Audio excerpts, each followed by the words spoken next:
അബീക ചാനലിലേക്ക് ഏവർക്കും സ്വാഗതം. ഇന്നത്തെ നമ്മുടെ ടോപ്പിക് കുഞ്ഞുങ്ങളിലെ വിരൽ കുടി അല്ലെങ്കിൽ തമ്പ് സക്കിംഗ് എന്താണ് എന്നതിനെ കുറിച്ചാണ്. വിരൽ കുടിക്കുക എന്നത് മിക്കവാറും കുഞ്ഞുങ്ങളിൽ കണ്ടുവരുന്ന ഒരു ശീലമാണ്. കുഞ്ഞിലെ അത് താരതമ്യേന ദോഷമില്ലാത്ത ശീലമാണെങ്കിലും പക്ഷേ ശീലം വിട്ടുമാറാതിരുന്നാൽ അരോചകമാകും. 80% കുഞ്ഞുങ്ങളിലും വിരൽ കുടിക്കുന്ന ശീലമുണ്ട്. വിരൽ കുടിക്കുമ്പോൾ എൻഡോർഫിൻ ഉൽപ്പാദിപ്പിക്കപ്പെടുകയും ഇത് ഉറക്കം വരുവാൻ സഹായിക്കുകയും ചെയ്യുന്നു. അതുകൊണ്ടാണ് കുഞ്ഞുങ്ങൾ വിരൽ കുടിക്കുന്നത്. പാൽ കുടിച്ച് ഉറങ്ങുന്ന പ്രതീതിയാണ് കുഞ്ഞുങ്ങൾക്ക് ഇത് നൽകുന്നത്. വിശക്കുമ്പോഴും കുഞ്ഞുങ്ങൾ വിരൽ കുടിക്കാറുണ്ട്. കുഞ്ഞുങ്ങളായാലും മനസ്സിന് അസ്വസ്ഥതകൾ ഉണ്ടാകും. വിരൽ കുടിക്കുന്ന ഒരു പരിധി വരെ ഇതിൽ നിന്നും മോചനം നൽകും. എന്നാൽ കുറച്ചു വലുതായാലും വിരൽ കുടിക്കുന്ന ശീലമുണ്ടെങ്കിൽ അതിന് ദൂഷ്യഫലങ്ങളുമുണ്ട്. പല്ലുകളുടെ വളർച്ചയെയും വിരലിന്റെ തൊലിയെയും അത് ബാധിക്കും. കയ്യിലെ രോഗാണുക്കൾ ഉള്ളിലെത്താനും അത് കാരണമാകും. കുഞ്ഞുങ്ങളെ വിരൽ കൂടി നിർത്തുന്നതിന് അവരോട് ദേഷ്യപ്പെടുന്നത് വിപരീത ഫലമേ ഉണ്ടാകൂ. കടയിൽ നിന്ന് നിപ്പിൾ വാങ്ങി വായിൽ വെച്ചു കൊടുത്താൽ വിരൽ കൂടി ഒഴിവാക്കാം. അപകടമുണ്ടാക്കാത്ത മിഠായികളും കുഞ്ഞുങ്ങൾക്ക് നൽകാം.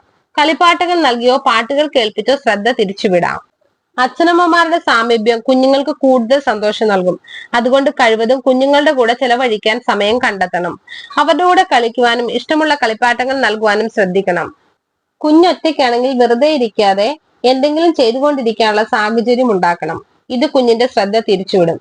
വേപ്പെണ്ണ, കടുകെണ്ണ തുടങ്ങിയ കുഞ്ഞിന്റെ വിരലിൽ പുരട്ടുക. ഇവയുടെ കയ്പ് മൂലം കുഞ്ഞു വിരൽ കൂടി തനിയെ നിർത്തിയേക്കും. വിരൽ കുടിക്കുന്ന ശീലം ഉണ്ടാകുന്ന ദന്തവൈകല്യങ്ങളെ കുറിച്ച് ചീഫ് ഡെന്റൽ സർജൻ ഡോക്ടർ തീർത്ഥ ഹേമന്ത്. വിരൽ വലിച്ചു കുടിക്കുക എന്നത് കുട്ടികളുടെ സഹജമായ ഒരു വാസനയാണ്. അവരതിൽ ആനന്ദവും സുരക്ഷിതത്വവും കണ്ടെത്തുന്നു. അതിനെ പലപ്പോഴും തമാശയെ കാണുന്ന പലരും വിരൽ കുടി കൊണ്ടുണ്ടാകുന്ന ആരോഗ്യ പ്രശ്നങ്ങളെ കുറിച്ച് ബോധവാന്മാരല്ല. കയ്യിലെ വിരലുകളിൽ ഉണ്ടാകുന്ന മുറിവും ശുചിത്വ പ്രശ്നങ്ങൾ മറുഭാഗത്ത്. അതിനേക്കാൾ വിരൽ കുടിക്കുമ്പോൾ ഉണ്ടാകുന്ന ദന്തവൈകല്യങ്ങളെ കുറിച്ചുകൂടെ നമ്മൾ അറിഞ്ഞിരിക്കണം.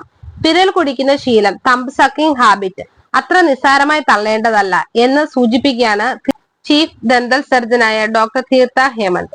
3 വയസ്സ് വരെ വിരൽ കുടിക്കുന്ന ശീലം സ്വാഭാവികമാണ്. അതിനെ തടയേണ്ട ആവശ്യം പോലുമില്ല. മിക്ക കുട്ടികളും ഒന്നോ അതിലധികമോ വിരലുകൾ ഊറുന്നത് സാധാരണമാണ്. ഭൂരിഭാഗം കുട്ടികളിലും തള്ളവിരലുകളാണ് ഊറുന്നത്. ഈ ശീലം 3-4 വയസ്സ് വരെ സ്വാഭാവികം.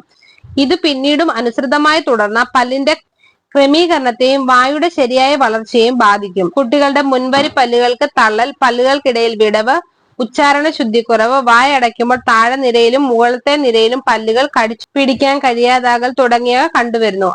ആയതിനാൽ ഈ ശീലം മാറ്റിയെടുത്തില്ലെങ്കിൽ കുട്ടികളുടെ മുഖത്തിന്റെ ആകൃതിയെ തന്നെ പ്രതികൂലമായി ബാധിക്കും. വിരൽ കുടി കൊണ്ടുണ്ടാകുന്ന ദന്ത പ്രശ്നങ്ങൾ. കുട്ടികളുടെ മേൽത്തട്ടിലെ മുൻവരി പല്ലുകൾ മുന്നിലേക്ക് തള്ളൽ, കീഴ്ത്തട്ടിലെ മുൻവരി പല്ലുകൾ ഉള്ളിലേക്ക് താഴൽ, പല്ലുകൾക്കിടയിൽ വിടവ്, ഉച്ചാരണ ശുദ്ധിക്കുറവ്, താഴെ നിരയിലെയും മുകളിലത്തെ നിരയിലെയും പല്ലുകൾ കടിച്ചു പിടിക്കുമ്പോൾ ഗ്യാപ്പ് ഉണ്ടാകുക, പല്ലുകളുടെ നിര തെറ്റുക, ചുണ്ടുകളുടെ വലുപ്പത്തിൽ വ്യത്യാസം ഉണ്ടാകുക, താടിയെല്ലുകളുടെ വളർച്ച കുറവ് അല്ലെങ്കിൽ അമിതമായ വളർച്ച തുടങ്ങി ഒട്ടേറെ പ്രശ്നങ്ങൾ വിരൽ കുടിക്കൽ ശീലം തുടരുന്നതിനോടനുബന്ധിച്ച് കണ്ടുവരുന്നു. ആയതിനാൽ ഈ ശീലം മാറ്റിയെടുത്തില്ലെങ്കിൽ കുട്ടിയുടെ മുഖത്തിന്റെ ആകൃതിയെയും അവരുടെ സംസാര ശേഷിയെയും പ്രതികൂലമായി ബാധിക്കും. അത് അവരുടെ സ്വഭാവ രൂപീകരണത്തിന് വലിയ സ്വാധീനം ചെലുത്തും. സാധാരണയായി 4 അല്ലെങ്കിൽ 5 വയസ്സിനകം വിരലൂറൽ സ്വഭാവം സ്വതവേ നിൽക്കണം. എന്നാൽ ഈ ശീലം പിന്നീടും തുടരുകയാണെങ്കിൽ മാതാപിതാക്കൾ ശ്രദ്ധിക്കേണ്ട ചില കാര്യങ്ങളുണ്ട്. വഴക്കു പറഞ്ഞും അടിച്ചും നേരെയാക്കാൻ ശ്രമിക്കുന്നവരാണ് പലരും. അതിലൂടെ വിപരീത ഫലം മാത്രമേ ഉണ്ടാകുകയുള്ളൂ എന്ന് മനസ്സിലാക്കുക. കാരണം കുട്ടികളുടെ മാനസിക സംഘർഷങ്ങളും അവരെ ഇത്തരം ശീലങ്ങളിലേക്ക് നയിക്കാറുണ്ട്. ശാസ്ത്രീയമായും ഫലപ്രദമായും കുട്ടികളുടെ അത്തരം ശീലങ്ങളെ മാറ്റിയെടുക്കാൻ തീർച്ചയായും ഒരു ദന്തരോഗ വിദഗ്ധനെ സമീപിക്കേണ്ടതാണ്. മാതാപിതാക്കൾക്ക് ചെയ്യാൻ പറ്റുന്ന പരിഹാര മാർഗങ്ങൾ നിങ്ങളുടെ ദന്തിസ്റ്റ് നിർദ്ദേശിക്കാൻ കഴിയും. കുട്ടികൾ വിരൽ കുടിക്കാൻ കാരണം എന്താണെന്ന് കണ്ടെത്തി അത് തടയാൻ കൃത്യമായ മാർഗനിർദ്ദേശങ്ങൾ നിങ്ങളുടെ ഡെന്റിസ്റ്റിൽ നിന്നും ലഭിക്കും.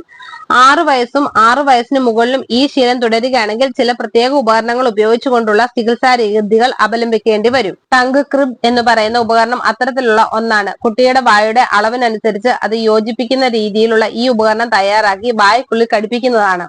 പ്രത്യേകമായ അളവെടുത്ത് തയ്യാറാക്കുന്നതാണ്.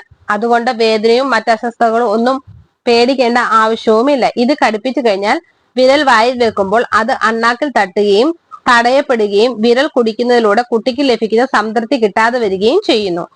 വഷളായി കഴിഞ്ഞാൽ നിങ്ങളുടെ കുട്ടിയുടെ ജീവിതത്തിലെ വില്ലനാകാൻ കഴിയുന്നതും എന്നാൽ നേരത്തെ കണ്ടെത്തി കൃത്യമായ ചികിത്സ നൽകിയാൽ ഏറ്റവും എളുപ്പത്തിൽ മാറ്റാൻ കഴിയുന്നതുമാണ് വിരൽ കുടിക്കൽ എന്ന ശീലം. നിങ്ങൾക്ക് ഈ വീഡിയോ ഇഷ്ടമായാൽ ലൈക്ക് ചെയ്യുക, സബ്സ്ക്രൈബ് ചെയ്യുക. മറ്റൊരു വീഡിയോയുമായി നമുക്ക് വീണ്ടും കാണാം.